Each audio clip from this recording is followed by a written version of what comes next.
Here's this magazine. It's called American Banker. I don't really know what somebody thought it had to do with me. I got some reels of microfiche.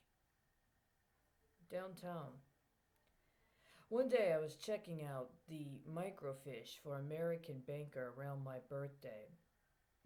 I got up to go to the bathroom, and when I was in the bathroom, something happened. I was emotional from what I read. It was another instance where I was emotional from what I read. I was in the bathroom. I started crying.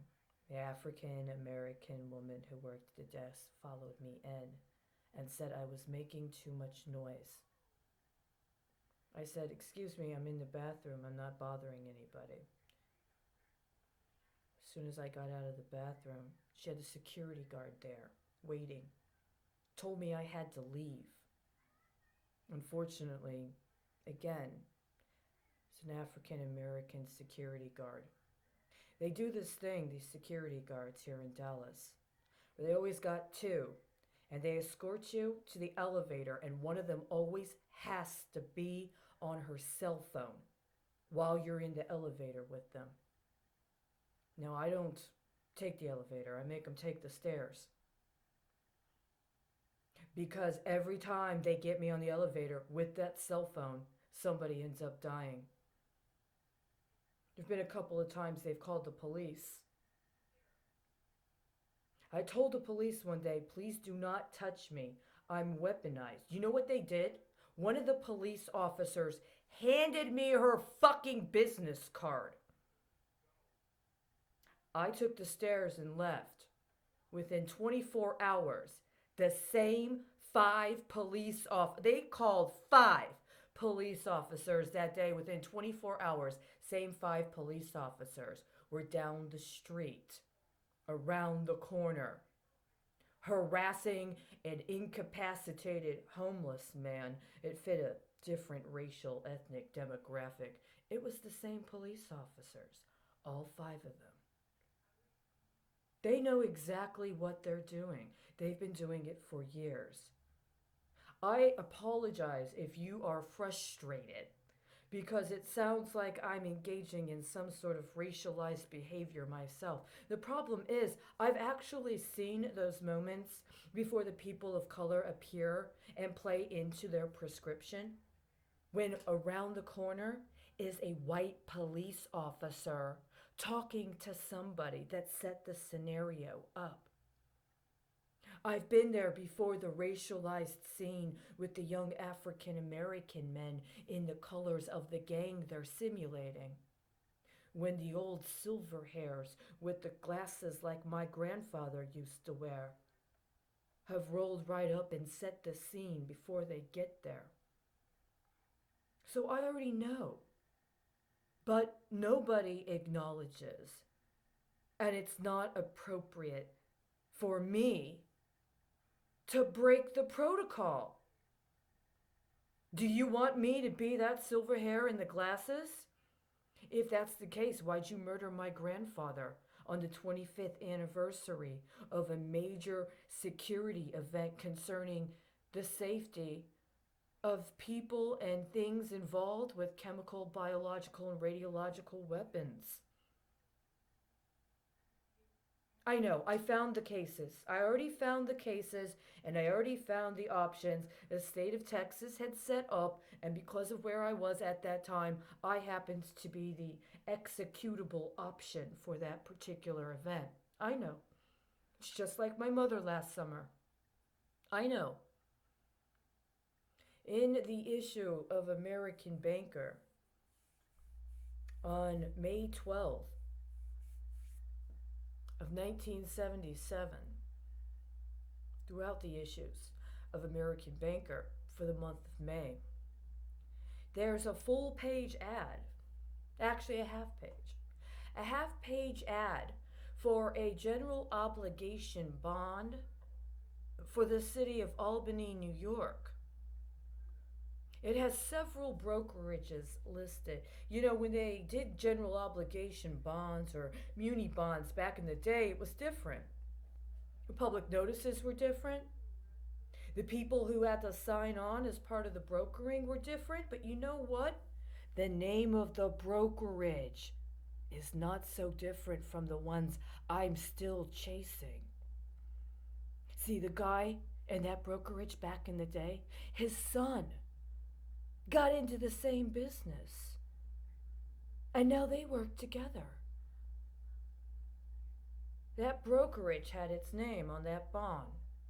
They also had a couple other companies, including one that shared the same last name with the same spelling.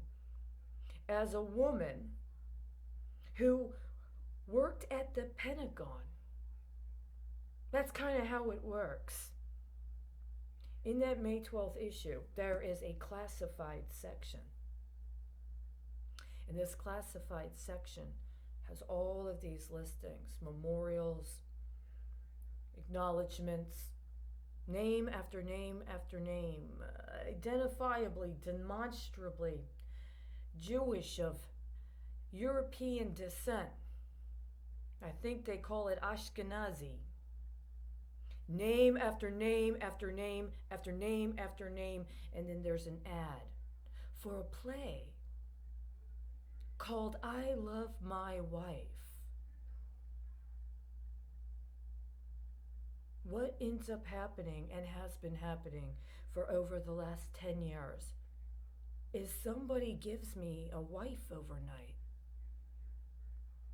They give me an overnight wife and they murder her. Sometimes my wife is a man, they get this gender situation kind of mixed up. Sometimes I'm supposed to be a lesbian with a wife. You give me an overnight wife and you murder her. Don't you love your wife? I want to marry you. I'm your wife. Over and over and over again. For years. All throughout 2008 and 9. Somebody else's wife, my wife, that person's my wife. Sometimes I'm supposed to be the wife. Sometimes I'm supposed to be the wife of a very powerful and influential person. Sometimes it's just someone I just met. It's your soulmate. You're his dream girl. You're his fantasy. That's your wife. Feel it right here. Your heart.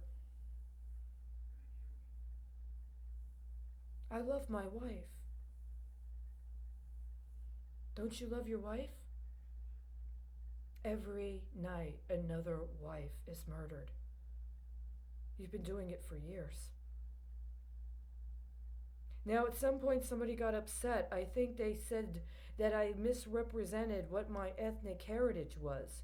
Well, you misrepresented who thought they were entitled to take my life and use bonds for places I've never been and no one in my family's ever been, and code events in my life to those bonds and people from the places that those bonds refer to, and think that from 1977 until just this week, you're going to give me another overnight wife. Over and over and over again. Apparently I have high standards.